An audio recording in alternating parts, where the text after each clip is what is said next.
and was sentenced to life behind bars. Damn. Decades went by, but in 2016, the law changed. That nigga look like Bill Cosby. It was ruled that life sentences for juveniles were unconstitutional. As a result, Joseph was released in 2017. He had spent 68 years behind bars, going in at age... That nigga spun almost... Bro, that nigga spun more than half of 100 years.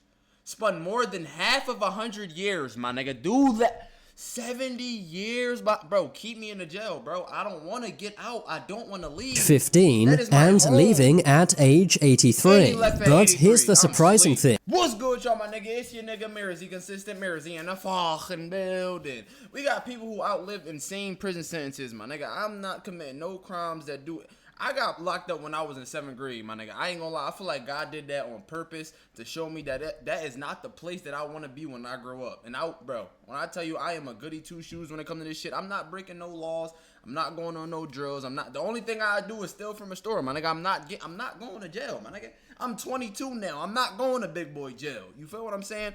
But lived longer than their prison sentences. From people wrongly sentenced to decades in jail, to dangerous criminals set free after serving more than 70 years. First, we have to look at Everybody dead, nobody know me, I don't know nobody. Might as well just keep Ricky Jackson. Can you imagine being in prison for 40 years of your life for a crime you didn't commit? Well, that actually happened to this man. When Ricky Jackson was only 19 years old, he was arrested for a crime he did not commit. Police said he took the life of a salesman named Harry Franks. The only evidence cops had was a witness statement from a 13-year-old named Eddie Vernon. You telling me they said this man committed a murder and the only evidence they had was a 13-year-old saying he seen it?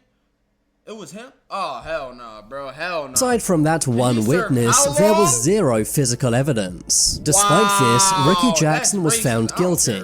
He was initially given the death sentence, but after several appeals, this was changed to a life sentence. Ricky was sent to prison in 1974. He thought he was going to die behind bars, but in 2013, the witness, Eddie Vernon, 1974, 80, 90... That's like 30, 40 years, broke down in tears. Eddie admitted he did not see Ricky take the life of Harry Franks, and instead was coerced into saying this by cops. It turned out Eddie Vernon never even saw the attack take place. This shocking revelation meant that Ricky Jackson was finally released. That's insane. The cops told the kid to say that they seen him, he seen them do it. He seen, shut the fuck up, nigga. You know what I mean, bitch.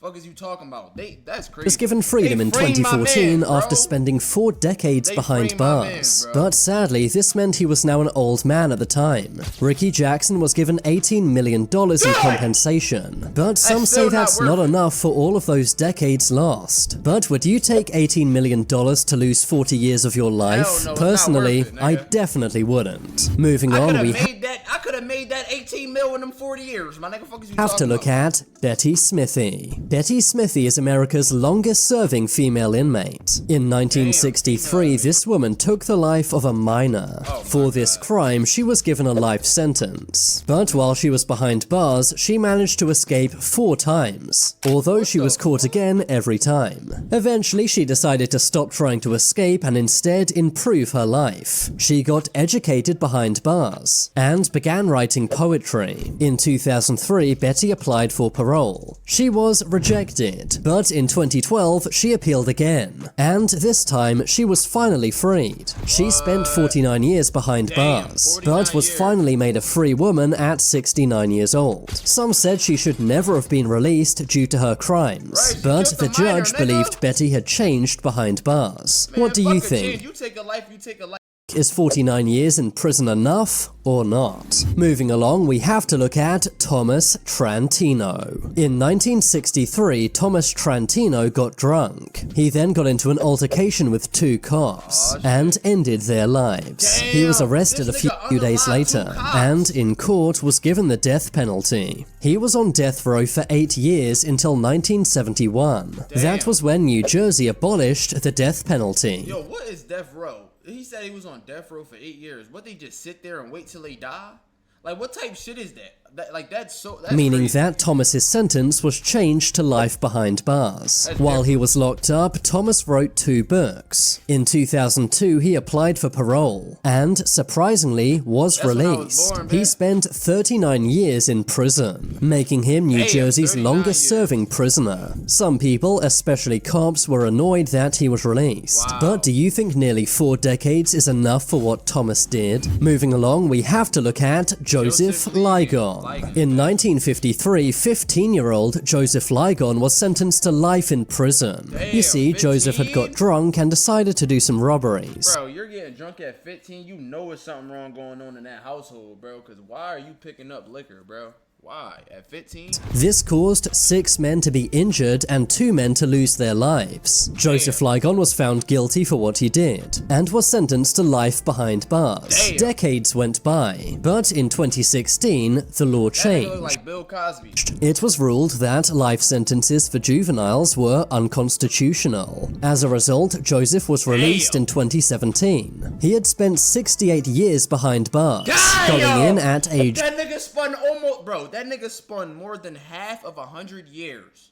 Spun more than half of 100 years, my nigga. Do that. 70 years, bro, keep me in the jail, bro. I don't want to get out. I don't want to leave. 15 and home. Leaving at age 83. But here's the surprising thing. Although Joseph was free to go, he refused. He had spent 68 years behind bars and was too used to jail life. So instead, he preferred to stay in prison, which is where he still is to this day. Next, we have to look at Charles Ford. In 1952, this man was sentenced to life in prison and spent 64 years behind bars, all for a crime he did not commit. He was not even at the scene of the crime. He had allegedly taken someone's life. Some said that Charles was profiled by the judge and jury, meaning that despite the little evidence, he was still given a life sentence. It turned out Charles's lawyer never submitted an appeal. He was 20 when he went into prison, and was 84 years old when he came out, meaning that he spent a whopping 64 years behind bars. Charles was released into a nursing home as he was too old to look after himself. So while he was released, he went from prison to a nursing home, bro. Wasted his whole life in there for something he didn't even do, bro. Fuck the people who actually did something and got released, bro. They should have never got released. It's the niggas who didn't even do nothing, nigga. They should never even been in the predicament in the first place. That's bullshit. Basically lost his entire life to prison. When Charles was released, he began crying in court. Next, we have to look at John Buns. This man is New York's oldest inmate. He ended the life of his wife of 17.5 years. John Buns and his wife Virginia got into an argument. Things escalated and John used a hammer to end Virginia's life. John Buns was given a life sentence for what he did. He was set kill his wife with a hammer, bro. to be released when he was aged 112, but instead he was released early when he was aged 94. He was released in order to get medical care. That's because prisons find it too hard to look after people who are so old. But in 2014, at the age of 94, John Buns passed away. This nigga went to jail till 94 years old, got out of jail at 94 and died at 94. Damn. Still the oldest ever inmate New York has had. Moving on, we have to look at Harvey Stewart. Harvey Stewart is a man who's been to prison many times throughout his life. In 1951, he was given a 10-year sentence for armed robbery. He was released but was soon put back in jail. This was for ending the life of a man named James Laird. Harvey Stewart escaped prison many times, but was quickly recaptured every time. He was later released in 1985 after serving only 9 years. But only 16 months later, Harvey was arrested yet again, this time for robbing a bank. This guy really does love jail. He served 59 years behind bars and was finally released in 2011. This was mainly because of his old age and declining health. He was 83 years old by the time he was released. He outlived all of his family and friends, which meant he had no prison visits in over a decade. When Harvey Stewart was interviewed about his time in prison, he said this: "Imagine that, 60 years down in this damn hole. I wouldn't recommend it." shit. Harvey's right, he really did waste his entire life behind bars. Damn. I think this man is proof that crime is not worth it. Next, let's look at John Francis. Really take your whole life away for committing a crime, and it's crazy because like it's cool taking your life away when you take a life. I understand that, bro.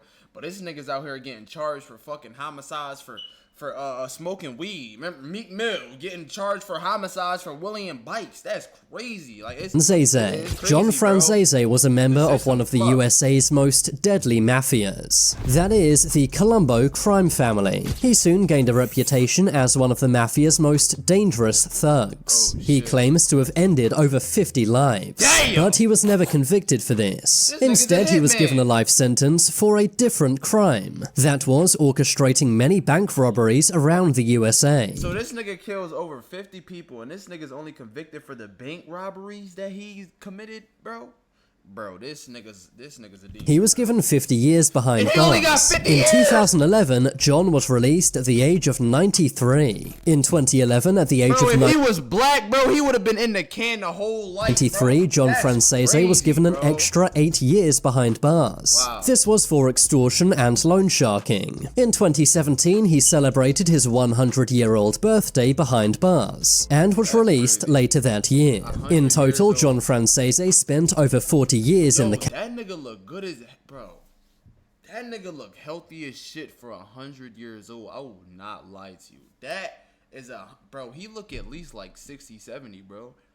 That nigga's 100. That's crazy. meaning that he basically lost half of his life. Damn. I guess that's the price you pay when you're in the mob. Finally, let's look at James Moore. In 1962, James Moore ended the life of a 14-year-old named Pamela Moss. He was given a life sentence. While in prison, he did various jobs and also got an education. He requested to be released 20 times, but Damn. every time the judge said no.